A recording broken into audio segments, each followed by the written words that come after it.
Hello again.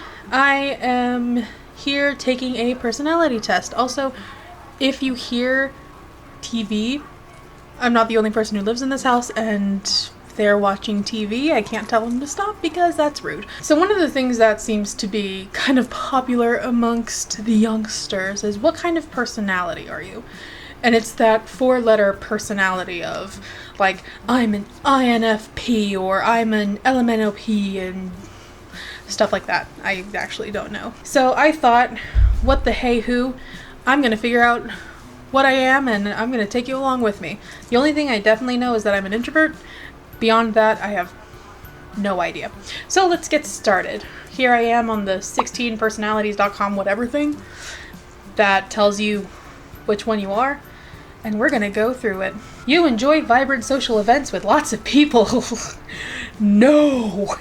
You often spend time exploring unrealistic yet intriguing ideas. Ooh, intriguing, yes. Unrealistic, not most of the time. So I'll agree a little bit. Your travel plans are more likely to look like a rough list of ideas than a detailed itinerary. No, I'm that person who plans everything. I'm way too organized down to the minute. It's like you have literally 35 seconds to put on shoes because we have to be down there at 10:27. I'm crazy when it comes to that kind of thing. You often think about what you should have said in a conversation long after it's taken place. Yep, I blame my anxiety for that one. I did not mean to go up. If your friend is sad about something, your first instinct is to support them emotionally, not try to solve their problem, because I'm an emotional person, not the biggest problem solver. I tend to look more at people and their emotions rather than their issues. So I definitely agree with that. People can rarely upset you. People can upset me. I am human. But having over 2 decades of bullying, it's like they don't upset me as much anymore. So I'm going to slightly disagree. You often 10%. This is going to be a long quiz. You often rely on other people to be the ones to start a conversation and keep it going. All the time. I do not initiate conversations unless I'm texting a very specific person. You rarely worry if you made a good impression on someone you know. I worry about that a lot. It would be a challenge for you to spend the whole weekend all by yourself without feeling bored. Fuck no. Do you see my library back there? I'm good. You're very affectionate with people you care about. Affectionate, is that the right word? I don't know if affectionate is the right word to use. I'll agree. At parties and similar events, you can mostly be found farther away from the action. I am a corner person. I'm not even a wallflower. I'm in a corner. You can't find me. You often find it difficult to relate to people who let their emotions guide them. Relate's the wrong word. Understand? Yes. Relate? Depends. So I'm just going to kind of disagree. When looking for a movie to watch, you can spend ages browsing the catalog. Yeah, because I want to make sure I watch a good movie. I don't want to waste my time on bad movies. I'd rather waste my time on bad YouTube videos. When you sleep, your dreams tend to be bizarre and fantastical. Not really.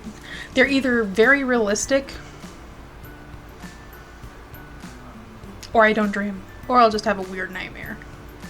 I think the last time I had a bizarre and fantastical dream was years ago, and I still remember it to this day because it was so weird. So, no. In your opinion, it is sometimes okay to step on others to get ahead in life. It depends on the situation, unfortunately. So, I'm only going to slightly disagree. It sounds awful, but I want to say no because I'm a good person. You don't step on others at all. But unfortunately, the real world is pretty ruthless, and sometimes you just gotta put a toe on a back, and it depends on the person, it depends on the situation. If you make a mistake, you tend to start doubting yourself, your abilities, your knowledge. Why do you think I hate myself so much? You usually lose interest in a discussion when it gets philosophical. Not at all. When I was at my undergrad, I had a friend, his name is Jacob, and I miss him. Hi, Jacob. And he used to work in the script library because I was a theater person. We had a script library. I would sit in there with him and we would talk philosophy, politics, religion, just basically any and everything deep. And it was some of the best moments at that school. So I do not lose interest when it gets philosophical. You would never let yourself cry in front of others. Unfortunately, it's too late for that. I try not to cry in front of people. Yeah. I don't say I would never, but I try not to ever. You feel more drawn to places with a bustling and busy atmosphere than to more quiet and intimate ones. That's rough. My favorite places in the world are graveyards, which are very silent and macabre, but I also love to people watch. I don't like to be around people as in talking to them, but I love to people watch. So, I still disagree. I prefer quiet places than busy ones, but I'm gonna slightly disagree. It's a middle disagree. When it comes to making life-changing choices, you mostly listen to your heart rather than your head. This is hard. I would say no, only because I think far too much, but I have let my heart rule over my head before. So I'm just going to disagree a little. You cannot imagine yourself dedicating your life to the study of something that you cannot see, touch, or experience. What does that mean? You often put special effort into interpreting the real meaning of or the message of a song or a movie. Movie? Absolutely. Because I was schooled to. I was learned to. I went to school for that kind of stuff. Song, and I like knowing about songs. So, yep. You always know exactly what you want. No. Absolutely not. When in a public place, you usually stick to quieter and less crowded areas. Let me just say, funnily enough, my favorite place to eat when I was in Glasgow, a large city, was in the basement of a pub. Not a lot of people went there. When you know someone thinks highly of you, you always wonder how long it will be until they become disappointed in you. Now that's just sad. And kind of me.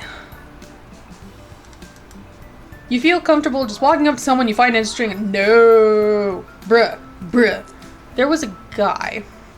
I shouldn't say that. There was a certain celebrity I saw in an airport one time. The point is no. Ooh, my light's going out, I just realized. Ooh, that did not help it. You see yourself as more of a realist than a visionary. Where does creative go in there? Probably visionary. I slightly disagree. I see myself as a creative realist. You find it easy to empathize with a person who has gone through something you never have. Yeah, I do actually. Your personal work style is closer to spontaneous bursts of energy than to organized, consistent efforts. Kind of, yeah, actually. I'm just going to call myself out here. I'm a very, very organized person in all aspects except time management. I've got the shittiest time management ever. So I can plan things out. The only time management for me works is when I'm on a trip, when I'm on a vacation.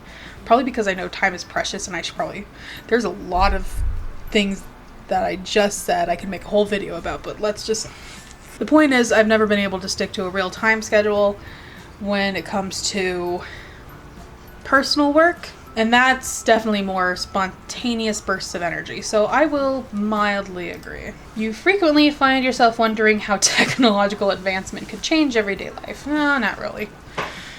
I grew up in the days of the rise of tech. Nothing surprises me anymore. You still honor the commitments you have made even if you have a change of heart. Doesn't that depend on the commitment and the change of heart? You rarely feel insecure.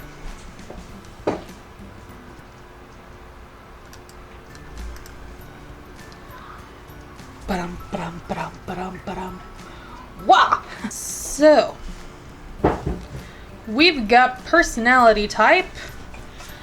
INFJ-T. The fuck? So, I was pretty darn right that I'm pretty darn introverted. Like, oh my gosh. 99% introverted. More intuitive than observant, although I'm a little split, which makes sense. I'm definitely more feeling than thinking. That one's just weird because I'm both, but I can understand. I'm more judging than prospecting. I don't know what that means.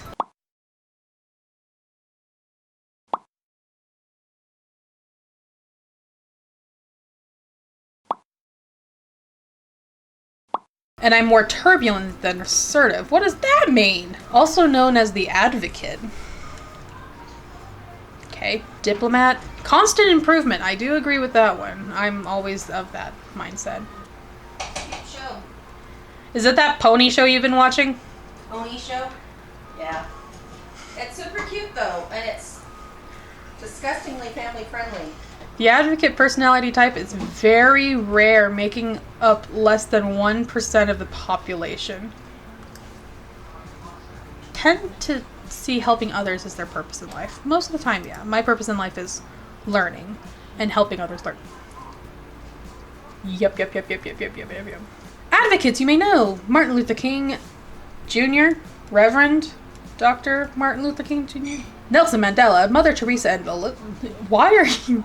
A very interesting grouping where she's with these three. Oh wait, are there more people? Jimmy Carter? Nichols. Now it's just getting weird. Jon Snow. Now it's just getting weird. It's getting into the fictional characters. It's like, I don't know about that one. Alright, strengths and weaknesses. Why not? We are creative, insightful, inspiring, and convincing, determined and passionate. Oh wait. What is this? Insight of the day. Advocates are the most likely personality type to spend a lot of time planning their holidays. I feel very attacked. Weaknesses. Okay, here's where I'm gonna get punched in the gut, huh? Let's do it. Sensitive. Extremely private. Perfectionistic. Always need to have a cause. Can burn out easily. Is that it? Oh, there should have been more. Honestly, we have a lot more than that. Come on now. I expect it to be fully roasted. Romantic relationship, I don't care. Career paths, there we go. Truth, beauty, and purpose. Miss America? Oh, I was expecting something like, you should be an artist. I don't fucking know. Counselors, psychologists, doctors, life coaches, and spiritual guides. Oh, that's if you want to go into healthcare. Very rewarding for advocates. I mean, I'm sure it is. And I'm sure I wouldn't have minded, but at the same time, I'm like, that's not what I wanted to do. Advocates often pursue expressive careers such as writing, author many popular blogs, stories, and screenplays. Conclusion. They're as passionate and mysterious. Alright, well, I guess that's me. So it's nice to have an actual, like, name to it, I suppose. The stuff that was said makes a lot of sense, but obviously that's the point. It's supposed to fit your personality as long as you do the quiz right. And I did it to the best of my ability, and I believe this is what I could potentially be. If you guys want to try it, figure out what your own personality type is, and maybe it can help you with your romantic relationships or what the fuck ever, then I'll leave a description in the link below. And thank you for watching. Subscribe if you want, like if you want, that's for you to decide. Bye!